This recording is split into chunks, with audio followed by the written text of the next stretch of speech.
Hey guys, it's me, Little Moo Moo 2, and today I'm going to be doing another spooky Halloween themed story time.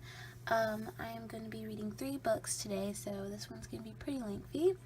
The 3 that I'm going to be reading is Mickey's Halloween Treats, Boo to You, Winnie the Pooh, and Haunted House, Haunted Mouse. So this is getting to the end of our series. If you watched the first one, you saw all the books that I was going to be reading in that one. After this video, the only 2 left is Miss Patty as Batty, and the toys go out. These will be coming really soon for you guys. Again, these are chapter books.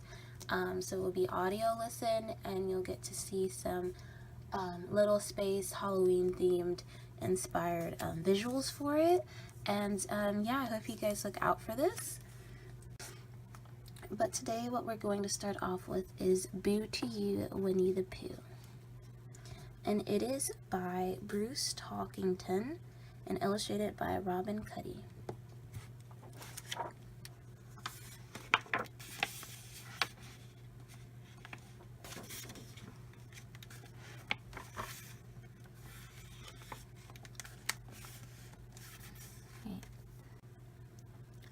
Once a year, as October breezes puff and bluster, there comes a most particular and most peculiar night, when the dark grows a little more so, and the trees jitter and rattle their leaves until they chatter like frightened teeth. And on this particular and peculiar night, at the house of Winnie the Pooh, the bear was seated in the middle of his floor, dressed as a giant bee, and pouring the contents of a large crock of honey into his mouth. Practicing for honey, he chuckled between gulps. Though I'm not very fond of tricking, I do enjoy the treating, especially of myself.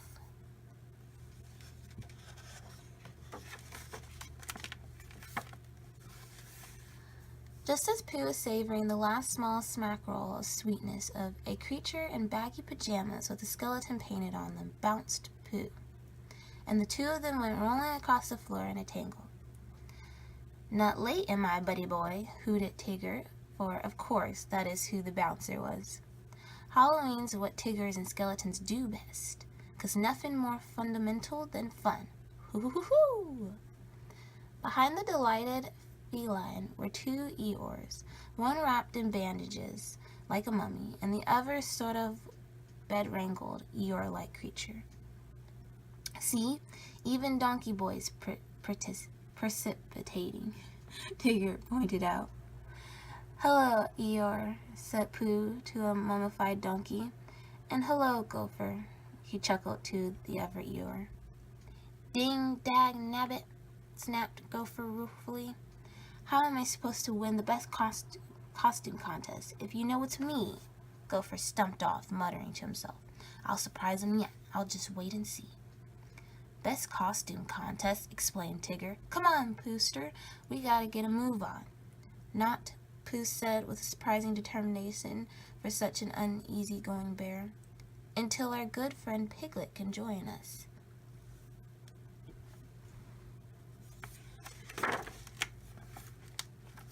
And while they were making plans to include their very small friend, strange happenings were happening at Piglet's house as he made his own preparations for Halloween. Crouched in the middle of his parlor was the most horrible, pretend spookable that the very small animal could put together, a monstrosity of household gadgets, fabric, and chair legs, topped with a leaky colander, as if there were any other kind, for its head. "If I'm not scared of something as frightful as this," Piglet told himself, "I won't be afraid of anything this Halloween." At that moment, the front door was flung open, and Piglet was joyfully bounced by Tigger the skeleton. "Boo-hoo-hoo-hoo!" shouted the bed-decked feline. "Why, Piglet!" exclaimed the surprised Pooh. "Where's your costume?" "Yeah, look at the time, Piglet-too," said Tigger, pointing at the window. "It's 1/2 to sunset." He began leading Piglet towards the door. "We gotta get to Halloweenin'." "Oh,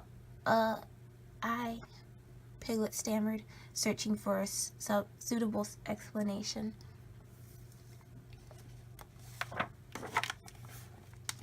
"And while Piglet is figuring out what he will be this Halloween," announced Pooh, "I think we should try my costume by being all the bee I can be, and tricking a small smackerel of something sweet from our friends at the honey tree."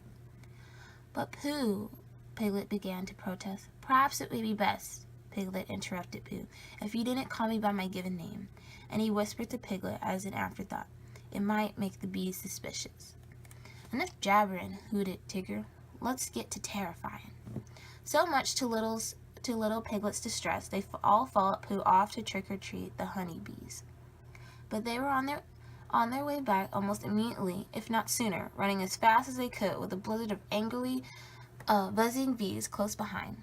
"Oh dear," gasped Pooh between pants. "I'm not the bee I used to be." Not too far down the patch, Rabbit was in the midst of his pumpkin patch, chest swelling with pride as he stepped from one pumpkin to another, giving each a pat, a polishing, or a fussy rearrangement of a vine.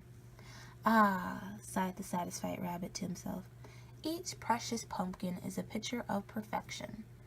The sudden approach of an ominous buzzing caused Rabbit to look up, but there was no time for him to utter a word, as Pooh, Piglet, Tigger, and Eeyore crashed past him, tumbling into the patch, with pumpkins, garden tools, and shreds of costumes flying every which way. The bees, seeing Rabbit standing stark still, swarmed at him in a humming hurricane of anger. At the very last instant, Rabbit realized his danger and ducked. The bee swooped over his head and between his ears into the knothole of the tree behind him. The resourceful bunny quickly covered the hole with a bucket, trapping the belligerent bees inside.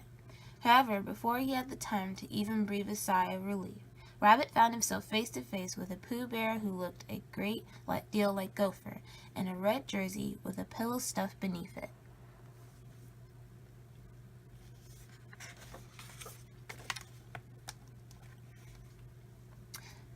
"Trick or treat," whistled Gopher Pooh, and as if in response, the bees hammered the bucket aside and aimed straight for him.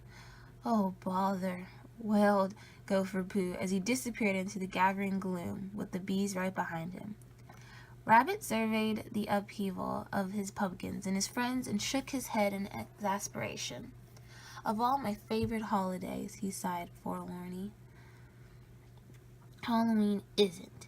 Later, as Pooh, Piglet, Tigger, and Eeyore wandered woefully towards home in their ruined costumes, Tigger sadly observed his bedraggled outfit. "This was the bestest skeletus costume of all time ever," he sniffled. Then he winked at Piglet. "And I'm making no bones about it. Hoo hoo hoo hoo." Very soon after nightfall, the Halloween officially started, and arriving with it was a storm that chased wisps of cloud-like clouds across the sky, playing hide-and-seek with the moon to the accompaniment of thundering rumbles.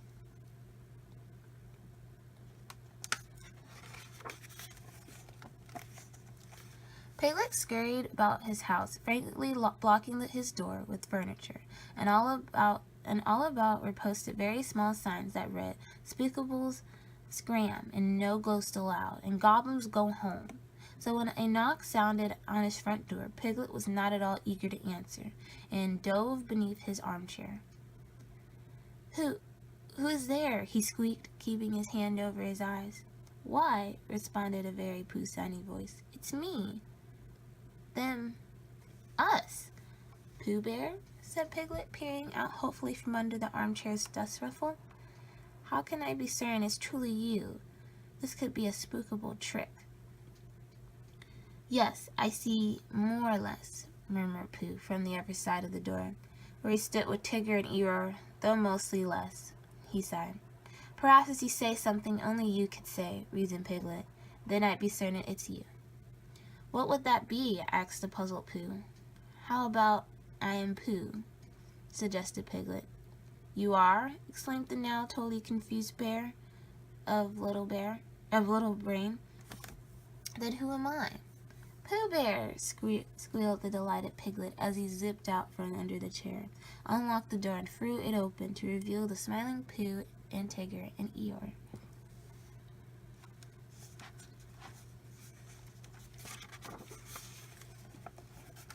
Piglet, chuckled Pooh as he gave his best friend a hug. You will be joining us for Halloween, won't you? Piglet looked at his friends guilty and anxiously, wrung his hands. As small and timid animal, he stammered nervously. I'm afraid. I'm really just too afraid.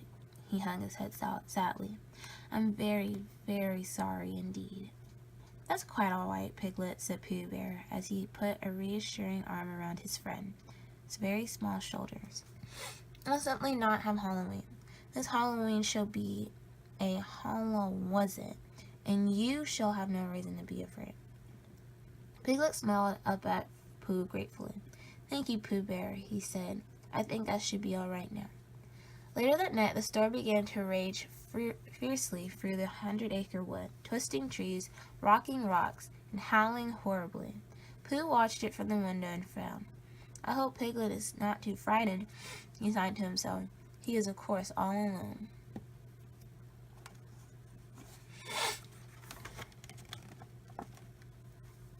Pooh turned and thoughtfully gazed out of his window. I suspect something should be done. He frowned even more deeply. But what? Scratching his eyes together as tightly as they could go, Pooh concentrated fiercely. Think, think, think, he muttered. And to no one's greater surprise than Pooh's, he did just that.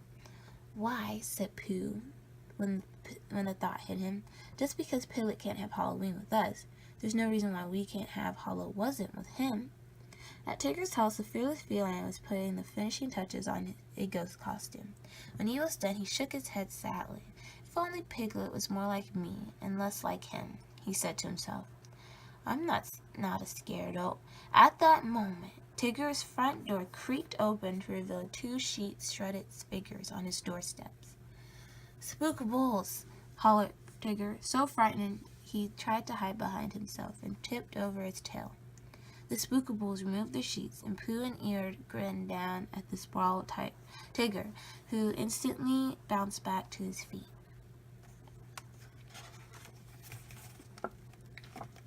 Pooh, Eeyore, bet you thought he scared me, huh? He explained excitedly. Well, you did. Do it again, will you? Pretty please. We're on our way to Piglet's to have a Hallow-wasn't, exclaimed Pooh. Would you care to join us? Tigger snatched up his own ghost costume and charged out the door. What are we standing around for? He laughed. At Piglet's house, the very small animal was pacing anxiously back and forth. Oh dear, he moped. Everyone was looking forward to Halloween. He sniffed and wiped away a very small tear from his eye. I've let down Pooh and Tigger and Eeyore and Gopher. He exhaled in a quivering sigh. And me. Pooh, Tigger, and Eeyore had almost reached Piglet's house through the fiercely blowing storm when a wayward tree branch snaked out and snagged a remnant of Pooh's bedsheet. In the wet and darkness, the bear was certain he had been clutched by the cold claw of a Spookable. Oh my goodness, shouted the startled Pooh. Help! Spookables! Pooh's forlorn cry sounded over the racket kicked by the storm. Pooh Bear? Piglet gasped as he ran to his window. Tigger and Eeyore, still wrapped in their ghostly bedsheets, were trying to free Pooh from the grasp of the uncooperative branch that had almost completely pulled the bear's costume off. Oh no, Piglet cried at the sight of his best friend in a struggle with a pair of ghosts. Spookables have Pooh. A worried but determined expression came over his very small face. I must save Pooh. Halloween or no Halloween. Suddenly noticing the remains of the pretending Spookables scattered over the floor of his parlor, Piglet muttered under his breath, I'll show those Spookables what tricking and treating is all about. A few moments later, Piglet's front door was thrown open to reveal a Spookable who looked very much like the one who had been instructed in Piglet's parlor. Boo, said the Spookable in a very small voice. Then a bit louder I said, Boo! Pooh, Eeyore, and Tigger looked up in horror. "Spookable!" they wailed, and ran down the path, leaving Pooh's torn costume in the possession of the grasping tree limb. "Come back with my friend," shouted the stilted Spookable, as it hobbling awkwardly down the hill after them. Pooh, Tigger, and Eeyore ran past the startled Gopher, who was now clad in a rabbit costume topped by longy floppy ears. "Hey, what's the rush?" he snapped. "Spookable," wailed Pooh, Tigger, and Eeyore. Gopher Rabbit looked up the path just as the costumed piglet lurched into them, and they both went rolling head over heels after the other. Rabbit tried to keep his pumpkins dry with a much too small umbrella, glanced up, and had just enough time to mutter, "Oh no, not again!" Pooh, Tigger, and Eeyore collided with him. Then Piglet and Gopher collided with them, and everyone went rolling and sprawling through the pumpkin as pieces of costumes went flying everywhere, every which way, and the rain fell and the thunder rolled and the lightning flashed. A long moment passed. Then they all carefully untangled themselves and discovered that there was not a single Spookable to be seen, only the very wet and muddy friends and neighbors of the 100-acre wood.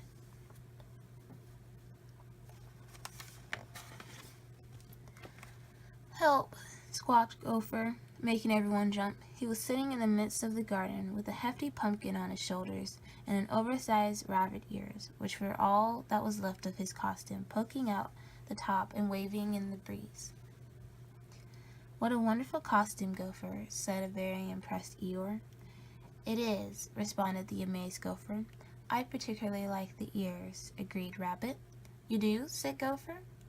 "No doubt about it, Gopher," laughed Tigger. "It's the bestest costume yet." "Yippee!" cheered Gopher. "I knew I could do it, and I knew Piglet could do it too," announced Pooh as he helped his friend to his feet. "Do what, Pooh Bear?" asked the puzzled Piglet. "You saved us all," said Pooh. He did?" responded Tigger. "Certainly," explained Pooh. "He's here, and the Spookable isn't, so you must have chased it away." Tigger looked about in wonder. "Say, that's right. Way to go, Piglet." All Piglet's friends gathered around him and shook his very small hand as he puffed with pride. "Wait half a second, Piglet," said Tigger. "You never did figure out what you're going to be for Halloween." "Oh, but I have," smiled Piglet shyly. "I've decided to go as Pooh's very best and very bravest friend." "And that," said Pooh, smiling down at Piglet, "is the best thing I'd most like you to be." The end. Alright, the next book we're going to be reading is Haunted House, Haunted Mouse, and it is by Judy Cox and illustrated by Jeffrey Ebler.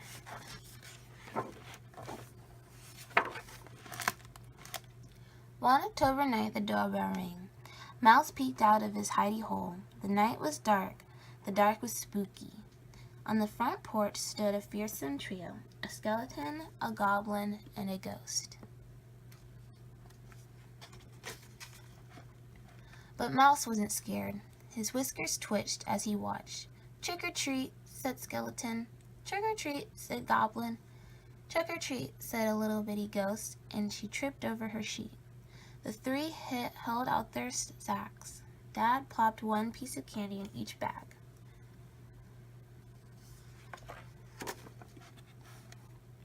"Thank you," called the kids. The ghost dropped her sack, and goodies spilled out. Mouse's mouth watered. Yum! He wanted trick-or-treats too. While everyone helped the ghost, Mouse scrambled into the trick-or-treat sack.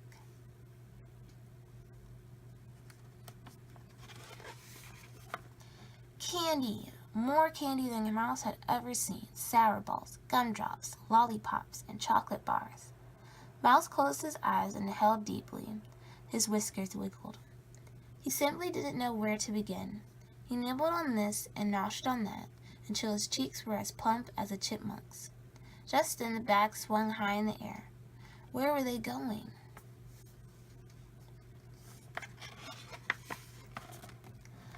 Mouse gnawed a peekaboo hole in the paper sack. Dark clouds flitted over the moon.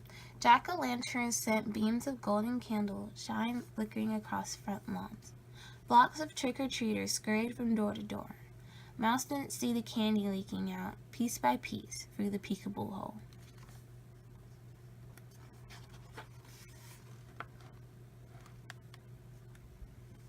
The sack swayed like a pirate ship in a gale. Mouse's tummy roiled. His head spun. Poor seasick Mouse. The next time the ghost dropped her sack, Mouse staggered out.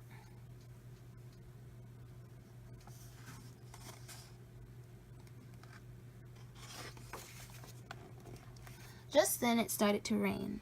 First a drizzle, and then a full-out gully washer. The trick-or-treaters dashed for home, holding their coats over their heads. Boom went the thunder. Flash went the lightning.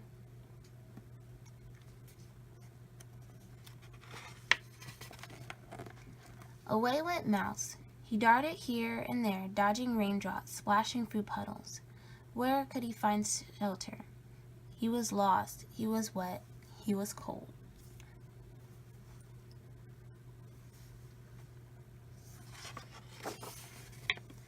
An abandoned house stood by itself down at the end of the street. The door was barely open, just wide enough for Mouse.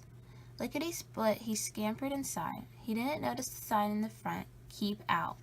The door slammed shut behind him. Was that the wind? Or was this house haunted?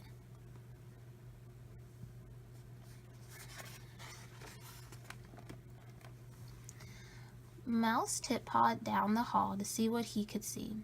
Cobwebs draped over his ears. The house was old. The house was empty. A spooky house filled with creaks and groans and things that went bump in the night.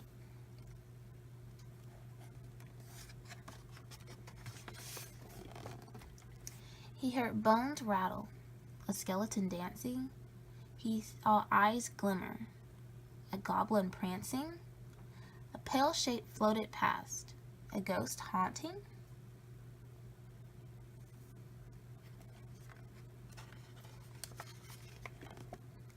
Mouse shook. Mouse shivered. Mouse shuddered. He backed up, step by careful step, until he was against the wall, trapped. But Mouse was not afraid. "Boo!" he cried, as bold as a badger. "I'm not afraid of you." Outside the house, the wind blew away the clouds. Moonlight shone in the windows, revealing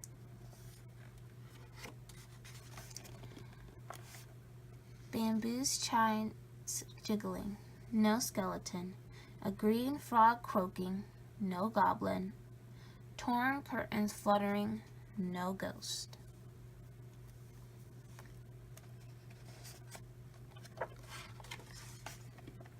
The storm was over. Mouse jumped out the window. He was ready to go home to a safe, dry hidey hole.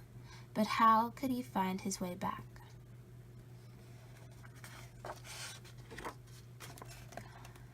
All at once he saw a cherry lollipop shining in the moonlight. He picked it up.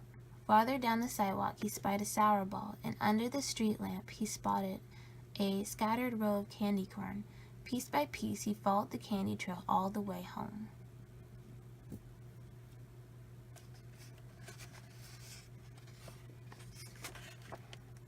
There in his hidey hole he had a Halloween party of his very own. Good night, spooky night, happy trick-or-treat. Alright, and the last story I have for you guys tonight is Mickey's Halloween Treat. And in this story, they have little flaps that you can like open. So it's a very interactive story time book. Okay.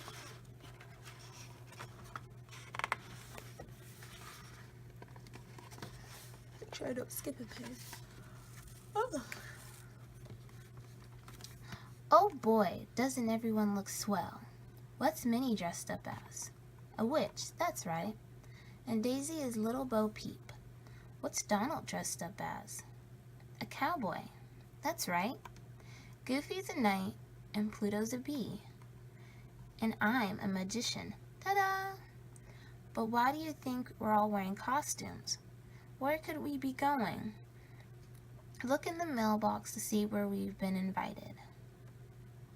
Let's see. It's party time. To a Halloween party.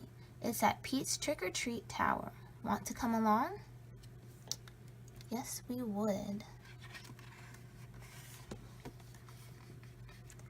It's a party at Pete's Trick-or-Treat Tower. It's just past Candy Corn Mountain. We need to get there before the moon is full. When the moon gets full, the gates of the tower will be locked. Then we won't be able to get in. Can you tell me how full the moon is now? Is it 1/4 full? Is it half full? Is it 3/4 full? Lift the flap to find out.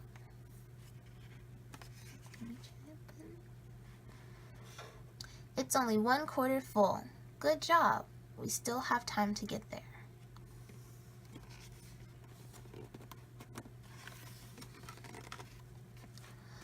Look, it's Toodles. Hiya, Toodles.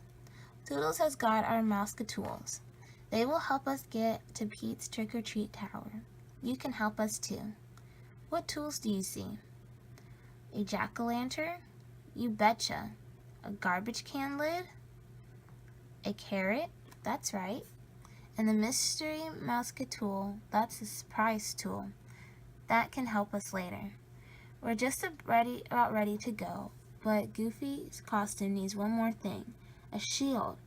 Which one of Mousecatool's can Goofy use? Lift up the flap to see. Which one of these do you think that Goofy can use as a shield? Oh, if you guessed the trash can lid, you were right. Goofy can use the garbage can lid as a shield. We've got ears, say cheers. Goofy can use the garbage can lid as a shield. We've got ears, say cheers.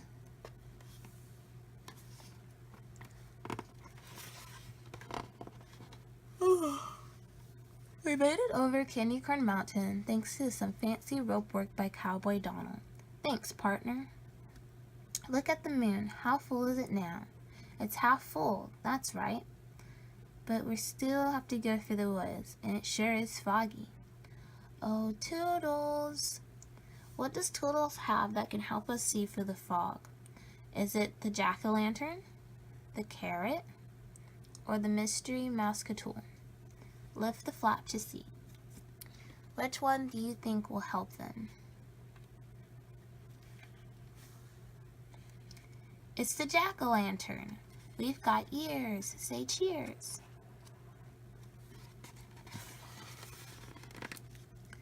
We've made it to Pete's Trick-or-Treat Tower. Look at the moon. It's 3/4 full now.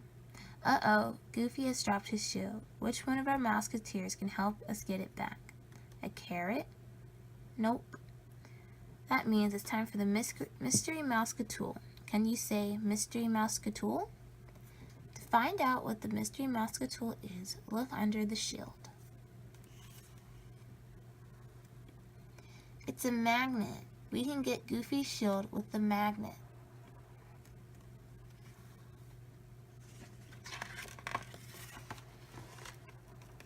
We worked together to get back Goofy's shield. We used the magnet and Donald's rope, and we all pulled. And now Pete says that for us to get into his party, we have to do a trick. He wants me to pull a rabbit out of my hat. I don't have a rabbit. This just sounds like a job for a Mousecatool. All we have left is a carrot. Do you think a carrot can help us get a rabbit to come out of my hat? Abracadabunny. Lift my hat to see. Super cheers! It worked!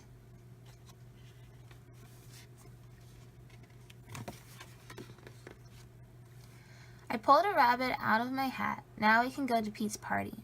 But Pete isn't ready yet. He didn't think anyone would come to his party, so he didn't get himself a costume. I've got an idea. We can all give Pete a piece of our costume. How do you think that will look? Lift the flap. Hurry, because the moon is full now. Pete looks great. Let's go to the party.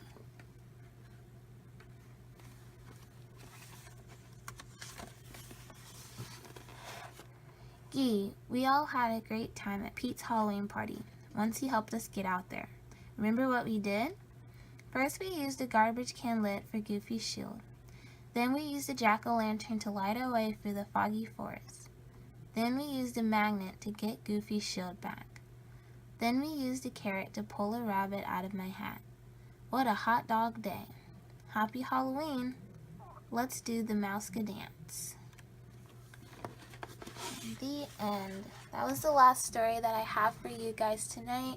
I hope you enjoyed this video. If you did, don't forget to leave a like, and also don't forget to subscribe. I post more storytime videos just like this one, and don't forget to hit the little bell to be notified when I upload. And yeah, I hope you guys look out for the next ones coming soon, and yeah, until next time guys, bye!